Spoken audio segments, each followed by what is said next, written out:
Once, the administrator of a high school invited me to demonstrate the teachers how NVC might help them communicate with students who weren't cooperating as the teachers would have liked. I was asked to meet with 40 students who had been deemed socially and emotionally maladjusted. I was struck by the way such labels serve as self fulfilling prophecies. If you were a student who had been thus labeled, wouldn't it give you just a permission to have some fun at school by resisting whatever was asked of you? When we give people labels, we tend to act in a way that contributes to the very behavior that concerns us, which we then view as further confirmation for our diagnosis.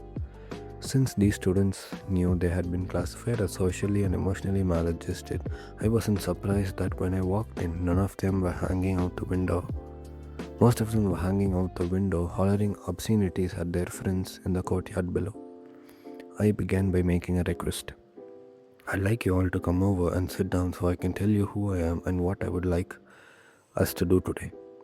About half the students came over. Uncertain that they had all heard me, I repeated my request. With that, the remainder of the students sat down, with the exception of two young men who remained draped over the window sill. Unfortunately for me, these two were the biggest students in the class. Excuse me, I addressed them. Would one of you two gentlemen tell me what you heard me say? One of them turned towards me and snorted. Yeah, he said we had to go over there and sit down. I thought to myself, oh, he's heard my request as a demand. Out loud I said, sir. I've learned ways to say sir with people with biceps like his, especially when one of them spots a tattoo. Would you be willing to tell me how I could have let you know what I was wanting so that if it wouldn't sound like I was bossing you around? Ha! Having been conditioned to expect demands from authorities, he was not used to my definite approach. How can I let you know what I'm wanting from you so it doesn't sound like I don't care about what you would like? I repeated. He hesitated for a moment and shrugged. I don't know. What's going on between you and me right now is a good example of what I was wanting us to talk about today. I believe people can enjoy each other a lot better if they can say what they would like without bossing others around.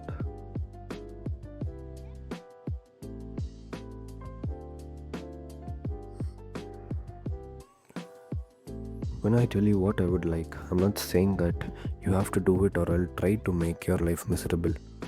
I don't know how to say that in a way that you can trust. To my relief, this seemed to make sense to the young man who, together with his friend, sauntered over to join the group. In certain situations, such as this one, it may take a while for our requests to be clearly seen for what they are. When making a request, it is also helpful to scan our minds for the sort of things that automatically transform requests into demands. He should be cleaning up after himself. She's supposed to do what I ask. I deserve to get a raise. I'm justified in having them stay later. I have a right to more time off. When we frame our needs with these thoughts, we are bound to judge others when they don't do as we request. I had these self-righteous thoughts in my mind once when my younger son was not taking out the garbage. When we were dividing the household chores, he had agreed to this task, but every day we would have another struggle about getting the garbage out. Every day I would remind him, this is your job and we all have jobs, with the sole objective of getting him to take out the garbage. Finally, one night, I listened more closely to what he had been telling me all along about why the garbage wasn't going out. I wrote the following song after that evening's discussion.